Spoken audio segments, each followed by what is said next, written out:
Gracias a todos.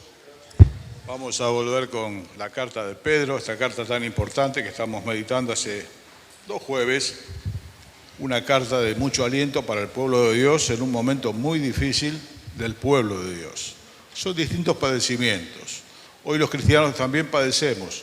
De alguna otra forma todos atravesamos dificultades y decía el apóstol sabiendo que los mismos padecimientos se producen en todos los hermanos en todas partes del mundo. Te lo digo de otra manera, todos tenemos problemas, es así. Todos enfrentamos dificultades, problemas, a veces nos llevan a desmayar. La palabra de Dios busca alentarnos a poder ir adelante. Estos cristianos del primer siglo estaban pasando un mal tiempo. Habían sido desheredados, echados de sus casas, perseguidos, habían perdido su vida social por seguir al Señor. Así que a algunos se les hacía muy difícil ir adelante. Es como cuando en la casa uno solo tal vez es del Señor y tiene que, con la familia se hace muy difícil. Es difícil, hermano. Pero es posible, por eso toda esta carta está alentando Pedro a que nos animemos en el Señor. ¿De qué es posible? Decíamos que Pedro fue un hombre muy importante en la casa de Dios, en la iglesia. Después del nombre del Señor Jesucristo, el más mencionado en el Nuevo Testamento es el nombre de Pedro. Y fue un hombre muy, muy importante en el primer siglo de la iglesia, se lo consideraba una columna. Y tiene mucho peso lo que nos dice, las palabras son de Dios, pero dichas por él tienen un peso especial. Pedro mismo es un hombre que padeció. Padeció, fue azotado por predicar el Evangelio, pasó varias dificultades hasta ser martirizado en Roma. Bueno, si retomamos levemente el capítulo, nos estuvo hablando nuestro hermano el jueves pasado acerca de los profetas, que ellos escribían. Los profetas son personas a las cuales Dios les hablaba en el tiempo de Israel personalmente y ellos llevaban el mensaje al pueblo de Dios. Eran portadores de la palabra de Dios y los escritos, me quedó un poco lejos de la mesa, y los escritos apostólicos, los profetas escribían, entonces decíamos, muchas cosas quedaron acá en la Biblia, pero no sabían bien de quién se trataba lo que estaban escribiendo. Pablo dice que la iglesia, esto que Dios ha hecho ahora, de la cruz para acá, es un misterio revelado en este tiempo de la iglesia. En el Antiguo Testamento no se llega a entender bien quién es el que va a venir, cómo es. Hay un montón de preguntas que se resuelven con la venida del Señor. El Señor viniendo cumplió prácticamente la totalidad de las profecías. Entonces les va a decir que ellos sostuvieron la fe, escribieron, sirvieron, padecieron. Jeremías padeció muchísimo. El profeta Isaías cuenta la historia secular, no bíblica, lo cortaron por la mitad, para darte una idea. Algunos le cortan la cabeza, a este buen hombre lo pusieron, lo aserraron, lo cortaron por la mitad. Esa es la respuesta del mundo impío para con los siervos de Dios. Así que todos ellos padecieron muchísimo, sin embargo cumplieron su trabajo de escribir para nosotros, aquellos que formamos la iglesia, desde el primer siglo hasta ahora. Entonces dice el verso 13 del capítulo 1, vamos al capítulo 1, verso 13, contando estas historias de los profetas que padecieron tanto, sin embargo no aflojaron, como diríamos nosotros, para que se entienda, permanecieron por la gracia de Dios y nos dejaron los escritos que Dios nos quería dejar. Y el verso 13 nos dice a nosotros, la iglesia, por tanto, ceñid los lomos de vuestro entendimiento, sed sobrios y esperad por completo en la gracia que se os traerá cuando Jesucristo sea manifestado. Bueno, el jueves pasado nuestro hermano nos hablaba de este pasaje, qué significa esto de ceñir los lomos del entendimiento. Bueno, nos habló de las vestiduras de Oriente, normalmente son túnicas, ahora es muy difícil correr con la túnica, normalmente cuando es así se atan la túnica, se ciñen. Está usando esta figura para hablar del entendimiento, como diciendo pónganse las pilas. Suena mejor, ¿no? Push the battery, pónganse las pilas. Pongamos el entendimiento, no, tengo que hacer un esfuerzo a veces. A mí les aseguro que a veces me cuesta y me cuesta bastante. Leer y entender y asimilar. Necesito orar siempre antes de leer. Si no, me cuesta muchísimo, es como leer un libro en blanco. Y estoy hablando de la Biblia. Para que no se sienta desanimado y si a usted le pasa lo mismo. A mí también me pasa. Hay que poner oración, clamor y el entendimiento. Cualquier revista de chisme uno la lee así nomás, la mira al que está al lado y ya está. Este es el libro. Para poder desentrañar lo que Dios tiene, tenemos que poner el entendimiento, el corazón, el espíritu en oración. Señor, abrí mis ojos, como decía el salmista, para ver las maravillas de tu ley. Esto no se hace al pasar. Al pasar la Biblia no dice prácticamente nada. Sus verdades están más profundas que la superficie. Entonces dice, bueno, pónganse los lomos del entendimiento, pongan el entendimiento, pongan en qué, en vivir una vida nueva. Si alguno está en Cristo, dice el apóstol Pablo, nueva criatura es. Las cosas viejas pasaron y ahora todas son hechas nuevas. Si vos sos del Señor, tenés que tener un antes y un después en tu vida. Se tiene que notar, es una marca, lo he dicho muchas veces en este lugar también. Así como el calendario se divide en antes y después de Cristo. El Señor parte la historia con su venida. Y es bueno que la marca de su venida esté en tu vida y esté en la mía y que sea clara. A veces cuando hablo con algunas personas que se acercan a la iglesia, son muchas las personas que se acercan a la iglesia, también son muchas las personas que se van de las iglesias, siguen rotando, dando vuelta. Cuando le pregunto acerca de este antes y después, de este quiebre en su vida, muchas personas no lo tienen muy en claro. Dicen, bueno, yo siempre creí en Dios, mi familia también. Bueno, resulta que venir a la iglesia, la gente es buena y paso un buen tiempo y aprendo algunas cosas de la Biblia, pero es necesario, como le dijo el Señor Jesucristo una vez a un cobrador de impuestos que se había subido a un árbol, es necesario que yo hoy more en tu casa. Y bajó del árbol inmediatamente, era jefe de los publicanos, cobraba impuestos para Roma, una vida media perdida moralmente hablando, y el Señor le dijo, es necesario que yo hoy more en tu casa. Es necesario, mientras estamos acá, tener el testimonio en tu corazón de un antes y un después, de que el Señor mora en tu casa, que no es alguien, tu casa es el cuerpo, no es alguien que va a la iglesia nada más, no es alguien que siempre creyó en Dios, pero ahora se acercó un poco más, tal vez después se aparte. Si alguno está en Cristo, nueva criatura es. ¿Qué se espera de una nueva criatura? Una vida nueva, una vida nueva. Es como empezar un cuaderno nuevo. Todos los que fuimos al primario, hicimos nuestros garabatos, nuestros buenos borrones, mancha de tinta, agujero en los cuadernos, y qué alivio que era cuando ese cuaderno se terminaba y empezábamos un cuaderno nuevo, ¿no? Hojas limpias, hojas nuevas. Bueno, vamos a empezar de cero. Dios dice, vení y estemos a cuenta. Si tus pecados son rojos, los vamos a emblanquecer, porque la sangre de Jesucristo limpia todo pecado. Pero es necesario que vengas y es necesario que Él, Dios, entre en tu corazón. Y no lo va a hacer si vos no se lo pedís personalmente. Dios no rompe la puerta del corazón de nadie. Es algo voluntario. El acercarse al Señor es voluntario. Abrir la puerta del corazón, decirle, Señor, yo quiero una vida nueva con vos. Cuando yo conocí a Cristo no tuve educación religiosa de ningún tipo. No me bautizaron, nada. Mis padres dejaron que yo elija de grande. Obviamente no elegí nada. Así que no sabía nada, pero nada de nada, porque hay gente que tiene una idea religiosa. Bueno, yo no tenía ninguna. ¿Y qué es lo que tenía? La convicción de saber que no podía seguir viviendo como estaba viviendo, porque me estaba muriendo todos los días un poco. Ya así no podía seguir viviendo. Es lo único que sabía.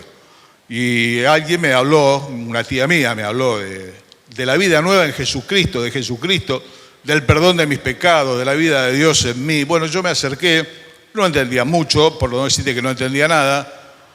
Lo único que le dije es que ya no podía más con mi vida, que la había vivido por mi cuenta, que la había malgastado y que no podía seguir viviendo como vivía. Por lo tanto, es un antes y un después. Esto ocurrió en mayo del año 1981, hace un rato. Y eso marca quedó. Y después hay varias marcas más a lo largo del camino de encuentros personales con el Señor, que todos los cristianos tenemos.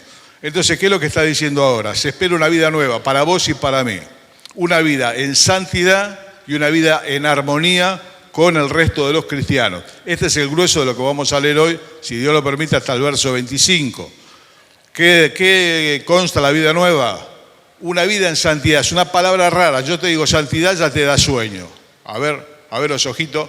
No me aflojen, ¿eh? Va a sonar la chicharra acá.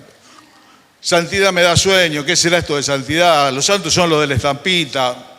Los santos son todos aquellos que pusieron en Dios su esperanza y volvieron a nacer por la gracia de Dios. Santo significa puestos aparte.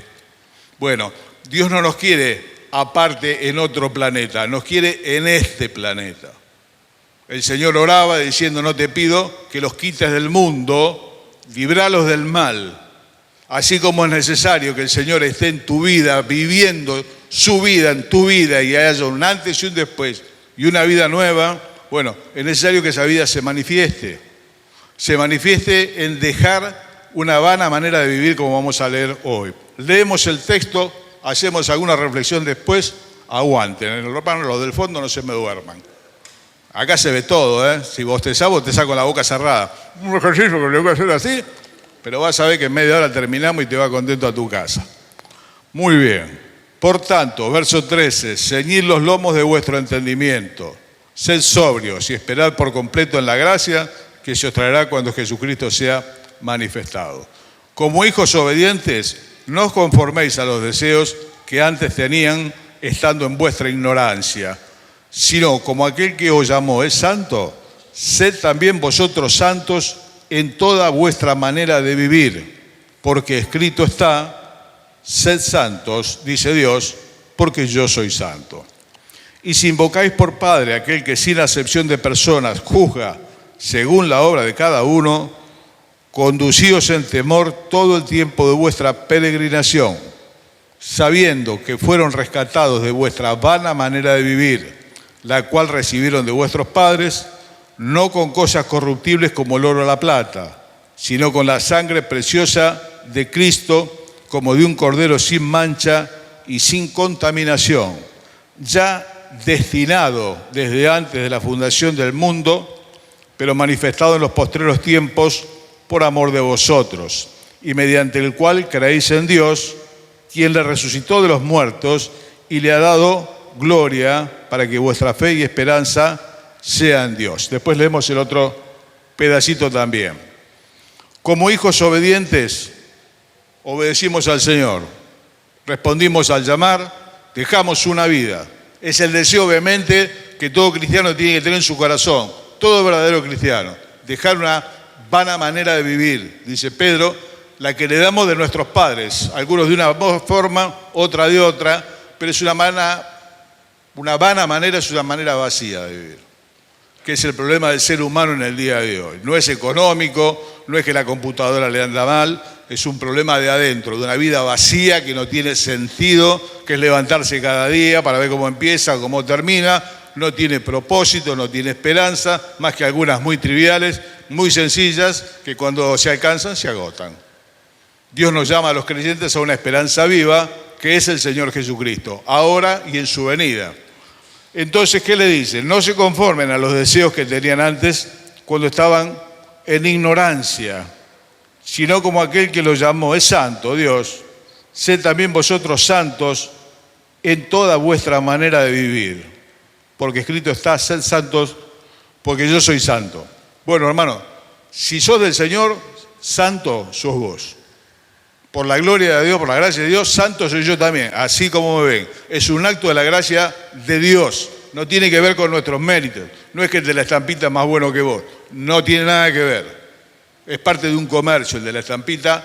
Santos son aquellos que confiaron en Jesucristo y le pidieron perdón por sus pecados. Si es así, no te conformes a los deseos que tenías antes cuando vivías ajeno a la vida de Dios. ¿Qué son los deseos? Los deseos que puede tener cualquiera.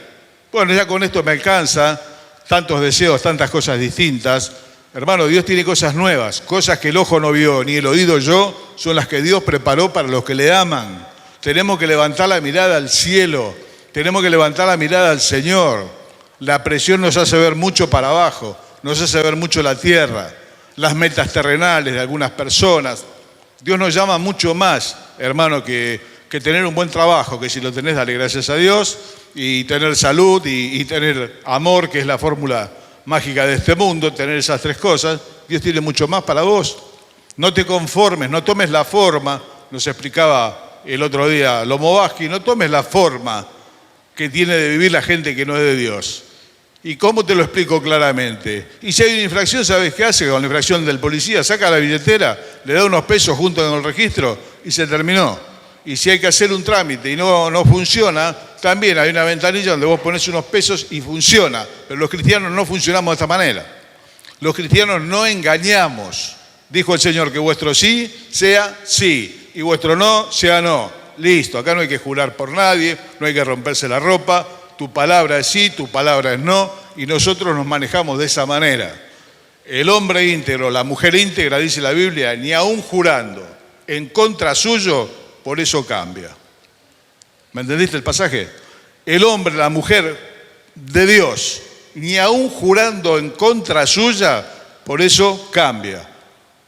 Va a decir la verdad, la mentira es un pasaporte rápido para salir de varios problemas, pero no es de Dios. Entonces dice la Escritura, desechen la mentira. Ya no podemos usar más la mentira los cristianos. Y la mentirita blanca, negra o colorada, la mentira es mentira siempre y siempre tiene problemas. Si vos sos de mentir, lo tenías desde antes, hoy lo tenés que dejar. No sé qué otra cosa de este mundo arrastraba. Cada uno arrastraba cosas distintas. Bueno, hay que dejarlas. No tomar esa forma. Pero bueno, ¿cómo voy a hacer si es más fuerte que yo? Dirá alguno. Bueno, hermano, Dios nos ha provisto de su espíritu el día que le recibimos para poder decir que no. Hermano, levantemos la mirada. Yo, como creyente lo digo y habiendo recorrido un montón de iglesias, estamos muy terrenales los creyentes, estamos muy acá, estamos preocupados con el día a día. Estamos preocupados con el gobierno, estamos preocupados con el dengue, estamos preocupados con un montón de cosas, que no sea que está mal, pero hay cosas más importantes. Le dijo el Señor en una ocasión a uno que lo quería seguir, Él le dijo, dejá que vaya y entierra a mi padre, como diciendo, esperá que mi papá envejezca, muera y yo lo pueda enterrar. El Señor le dijo, dejá que los muertos entierren a los muertos, vos venís, predicá el reino de Dios. Tenemos una meta superior al resto de los mortales, hermano, no podemos vivir de la misma manera, quejarnos de la misma manera, usar las prácticas que ellos usan, de soborno, de mentira, de doble ánimo. No es propio de un hijo de Dios. Santidad es eso, no es ponerse una ropa larga, hablar con un tono de voz así especial que parece que flota. Eso es santulonería, eso no es el original. Somos personas de carne y hueso que hemos decidido, por la gracia de Dios, seguirle. Dice Pablo, aborrezcan toda especie de mal. Aborrezcan toda especie de mal. ¿Qué idea tenés de lo malo en tu vida? Aborrecelo. Muchas veces el mal lo esquivamos por las consecuencias. Hace años que le vengo pidiendo al Señor, Señor, dame la gracia de aborrecer el mal. Es difícil porque por naturaleza somos malos. Así que aborrecer el mal, lo que nos pide el texto, es algo que solamente se consigue por la gracia de Dios. No lo hago no por las consecuencias que voy a tener, no lo hago porque está mal, porque aborrezco esa conducta. Y eso es de Dios. Eso lo produce el Espíritu Santo en el corazón. Por eso el religioso no puede, y como no puede, vive en un monasterio.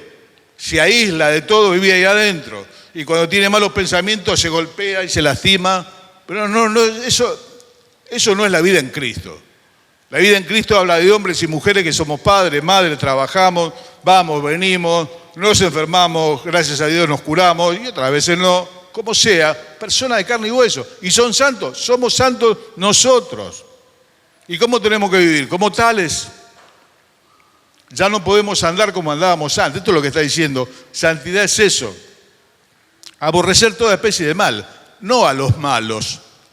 Porque si no te tenés que meter en el monasterio, te encerrás en tu casa o estamos siempre de campamento. Los campamentos son maravillosos, no queremos que terminen, pero tienen que terminar. Tenemos que volver a ese jefe que no me lo banco, a ese compañero que es una mala influencia, a ese familiar que parece una mala influencia, que es una cloaca la boca que tiene, un montón de cosas más. Dios diseñó tu vida y la mía para que brillemos en la oscuridad, no acá adentro. Acá adentro hay luz. La idea es iluminar afuera, en tu familia, que es un problema caminando por todos lados. Bueno, vos tenés que mostrar las virtudes de aquel que te llamó de la tiniebla a la luz. Mostrás con tu vida que es distinta. No es que tenés una forma especial de hablar. Hay gente que todo le produce escándalo. Un amigo mío decía que se rompe mucho la ropa, termina desnudo. Normalmente es así. Eso es santulonería. Dios lo aborrece también porque está basado en la hipocresía. Tiene que ser real, santidad real, apartarse del mal. Hay que ir a trabajar, te lo repito, hay que volver a casa, hay que tratar con personas que no son del Señor. Bueno, listo. Y no compartimos lo que hace, pero no lo despreciamos como persona, para nada. Porque Dios amó al mundo, no a la iglesia, Dios amó al mundo. En el mundo estábamos nosotros en otro tiempo también, con una manera de vivir que muchos de nosotros pasaríamos vergüenza si Dios nos pasa la película de la vida anterior acá, nos tendríamos que ir, ¿no? Que se corte la luz y a desaparecer. Bueno, listo, parte del pasado. Tiene que ser parte del pasado. Ahí en 2 Corintios capítulo 7, verso 1, si lo querés marcar, dice el apóstol Pablo, perfeccionando la santidad en el temor de Dios. ¿Qué es santidad? Apartarse del mal, apartarse de lo malo. Te vienen a ofrecer y vos decís, no quiero, gracias. El pecado es el de siempre, pero la accesibilidad al pecado hoy no existió siglos atrás. Hoy alcanza con decir, sí quiero. Gente que tiene problemas con las drogas. ¿Y dónde comprar las drogas? En cualquier lado. A la vuelta de mi casa compro droga. A la vuelta de mi casa voy a encontrar uno. A la vuelta de mi casa voy a encontrar, vaya a saber qué. Lo que vos quieras. Hoy es muy sencillo. Llamás por teléfono. Te traen lo que vos pidas por teléfono. Entonces es muy difícil hoy. Bueno, nosotros renunciamos a todo ese tipo de cosas. Una manera nueva. ¿Qué santidad? Me aparto de lo malo. Por la gracia de Dios. Orá juntamente conmigo, tal vez la oración te ayude. Señor, ayúdame a aborrecer toda especie de mal. Por la gracia de Dios hay cosas que aborrece mi corazón y son malas. Por desgracia hay otras que todavía no. Y me tengo que apartar porque Dios dice que me tengo que apartar. No porque no me guste. Alguna vez me dijo un joven, me va a decir que a usted no le gusta. Si yo te digo lo que a mí me gusta, vos no venís más a la iglesia. No se trata de lo que a mí me gusta. Se trata de lo que Dios pide. ¿Qué pide? Vida nueva. El que robaba, no robe más. Y el que cometeaba, no comete más. Y el que mentía para zafar, hoy no miente más.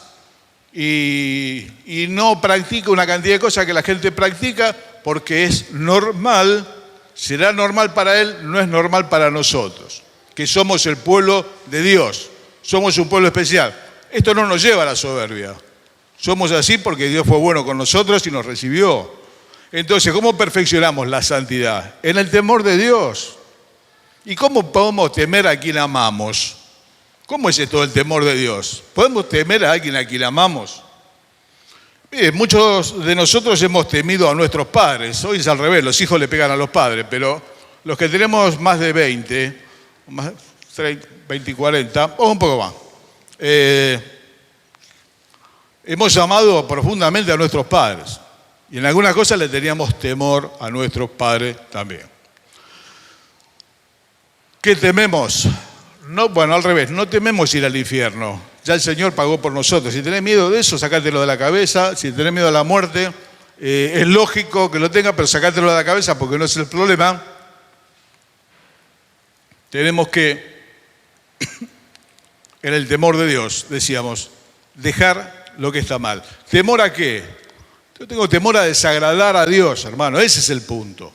Temor a desagradar a Dios, como cuando me ponían una mala nota y llegaba a mi casa y andaba de un rincón al otro, hasta que mi mamá todos los días me abría el cuaderno.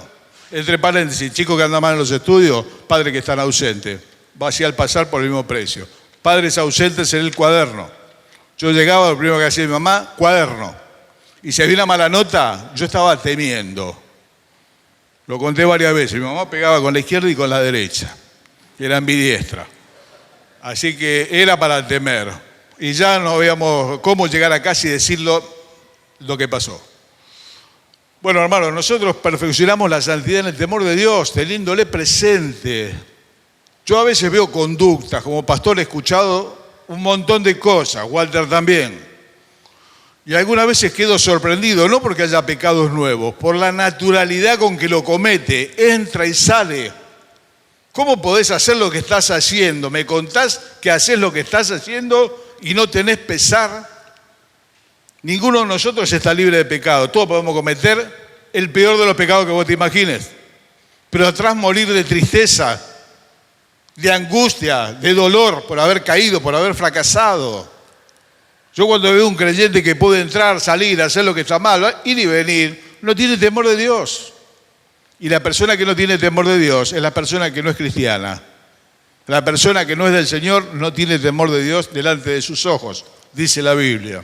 Y los hijos de Dios tenemos temor. Tenemos temor de desagradarle.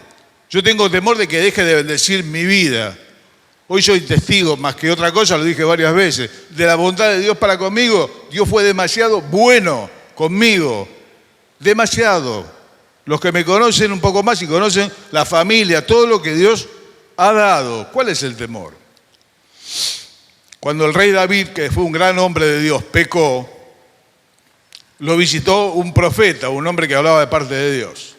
Y para hacerlo reflexionar acerca de lo que había hecho él, le contó toda una historia, en la cual él la sintió.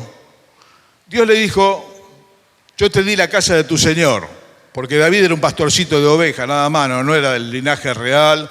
El rey era Saúl, un hombre grandote, alguna vez hablamos de él, con todas las de ganar y lamentablemente tuvo todas las de perder también.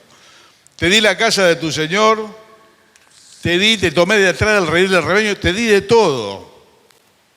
Tal vez el mejor rey que tuvo Israel. ¿Cómo no tuviste temor de hacer lo que hiciste? Quedarse con una mujer que no era la de él. Como era el rey, le gustó, la mandó a pedir como una pizza. La mandó a pedir, listo, si el rey la pide, tiene que venir. Pero lo hacen todos los reyes. Todos los reyes sí, los reyes de Dios no. Pero cualquier persona va y se acuesta. Hoy es lo más natural, las relaciones sexuales en los chicos comienzan entre los 13 y 14 años. A veces lamentablemente antes. Atrocidades. Es muy difícil ver una parejita de novios que no tenga una vida sexual activa, siendo adolescentes. Y los creyentes no. ¿Por qué? Porque Dios dice que no. Dios dice fornicación, ni aún se nombra entre ustedes. No, es parte de la santidad.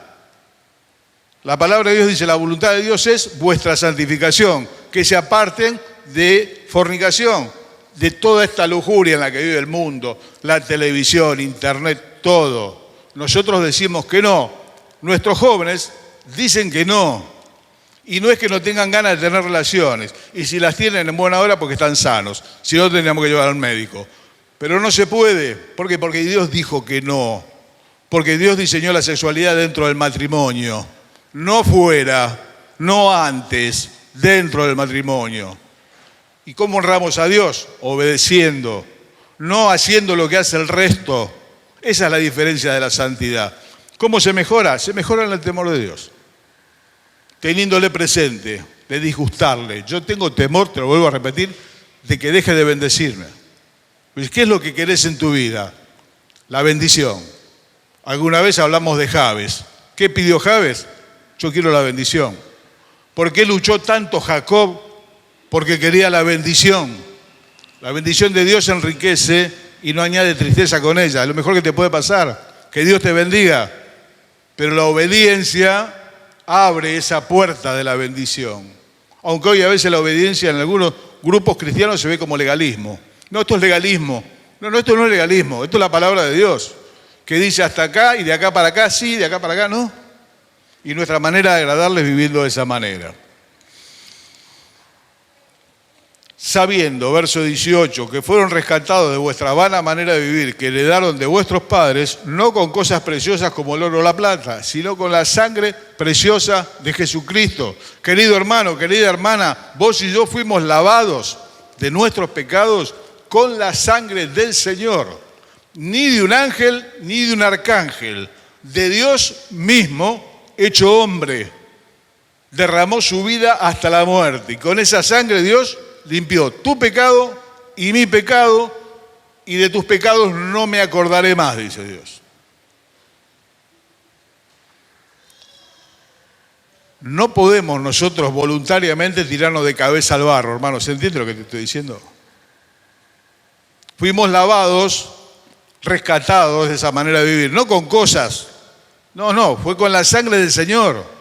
Hermano, tu salvación y la mía costó la sangre del Hijo de Dios, la vida del Hijo de Dios. En estos días miraba a mi nietito, tan chiquito, tan indefenso. Cumplió un mes.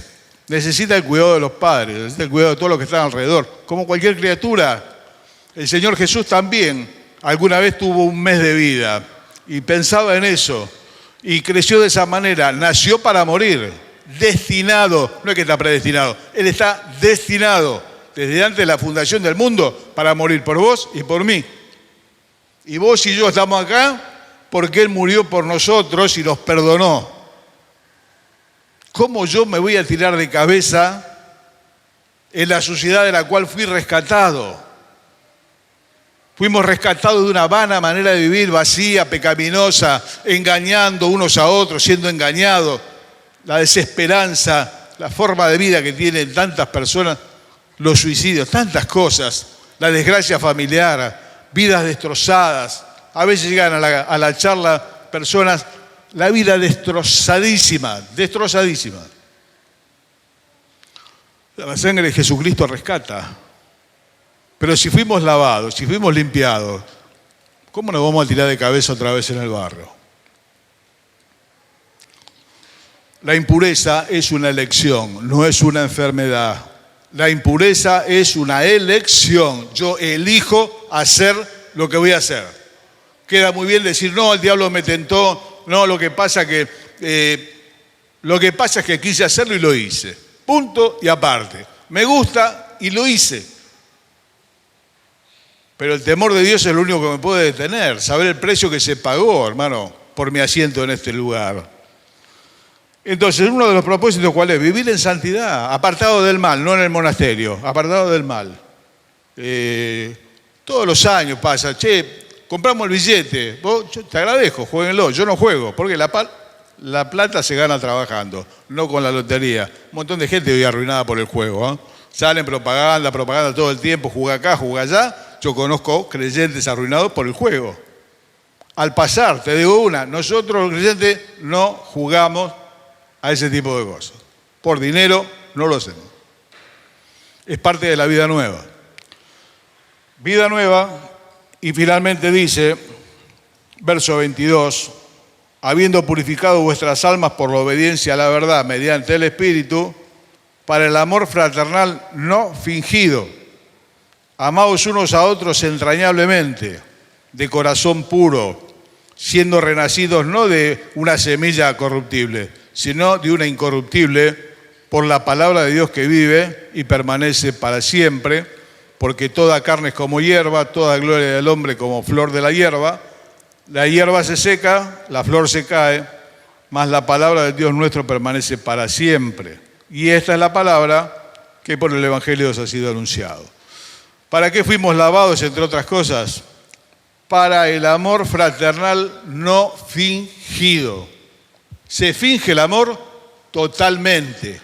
Se finge la fe totalmente. Poder ser santo o puedes estar haciéndote el santo, que es otra cosa totalmente distinto, es una careteada, dirían los pibes. Che, pórtense bien, vino el pastor, bueno, che, guarden esto. No, eso es hacerse el santo. No. ¿Y el amor fingido cómo será? ¿Qué tal, hermano? ¿Cómo le va, hermano? Ponemos la cara así, a veces medio una distancia, no lo podemos ni ver al hermano y después en la mesa de la cena, la comida le damos como para que tenga y para que guarde. ¿Sabe que es muy difícil criticar a las personas que amamos realmente con el corazón? Es muy difícil. Cuando criticamos a personas sin piedad, porque no lo amamos, pero en la reunión que le voy a decir, la mano, el abrazo, un montón de cosas más. La fe se finge y el amor se finge también. También es hipocresía. Y el Señor le decía a los suyos, guárdense de la hipocresía. Los hipócrates eran los actores, actuaban una forma que un personaje, no era su vida, estaban haciendo un personaje. Bueno, Dios quiere que seamos reales, no estemos armando un personaje porque estamos en la iglesia. Ser de verdad, ser de verdad. A veces decimos amarnos unos a otros. Parece que estás tan arriba. Querelo, querido, al otro. Lo tenés que querer. Es tu hermano. ¿Cómo? Con las entrañas. Desde acá. El amor no es amor hasta que se da, dijo alguien una vez. Es así, tiene que ser práctico. Si alguno ve a su hermano tener necesidad y le dice, bueno, anda, que lo pase bien y no le da lo necesario, ¿cómo el amor de Dios va a estar en él? Es mentira. Entonces se espera de nosotros, renacidos, vida de santidad mejorada cada día. Dios quiera que de acá a unos años, si el Señor no viene antes, estemos un poquito más enderezados, más parecidos al Señor y vivamos en amor. ¿Cómo crece una iglesia? Con estas dos cosas. Una vida en santidad y hermanos que viven en armonía. Con eso crece la iglesia y no se la puede detener. Se han escrito toneladas de libros, toneladas de papel acerca del crecimiento de la iglesia y no sé cuántas cosas más. Va gratis, te lo resumo en dos cosas. Santidad al Señor y amor verdadero, entrañable para con los hermanos. Cuando la iglesia está así, la iglesia funciona. Si no funciona, le pongan el plan que le pongan. No funciona con plata, no funciona de ninguna manera. ¿Cómo funciona? Con santidad de sus miembros. Ahí va. Alguna vez le conté que a clavo lo que lo mata es su propio óxido, ¿no? Bueno, sin ese tipo de cosas y con un amor no fingido, hermano, vamos adelante. Dios quiera que nos sirva, hermano. Hoy estaba leyendo algunas cosas, ¿no? Algunas estadísticas sobre los cristianos y demás. De cuántas horas pasamos escuchando mensajes, tantas cosas más. ¿Y cuánto es el resultado? ¿Cuánto es el cambio? Y me dejó pensando bastante, ¿no? En el mío y en las horas que me paso hablando acá y en un montón de lugares más. Dios quiera que no sea en vano, que no sea un entretenimiento sutil cristiano. A veces, bueno, uno estaba en una reunión y dijo, bueno, vamos, mientras esperamos al predicador, vamos a empezar a cantar. Y cantamos como 45 minutos esperando al predicador. No se canta para entretenerse ni para esperar al predicador, se canta al Señor. Bueno, de esas cosas tenemos, hermano, tenemos. Revisemos, se producen cambios en nuestra vida. ¿Estás igual que hace 5 años? ¿Estás igual que el año pasado? ¿Hay algún avance? Si lo tenés, y compartilo. Decime, mira, pues que en esto, por la gracia de Dios, lo pude alcanzar. Me va a alentar mucho. Las cifras que leí hoy son bastante duras, pero son parte de la realidad. Mis amados, si Dios lo permite, el próximo jueves. Muchas gracias, hermano. Buenas noches.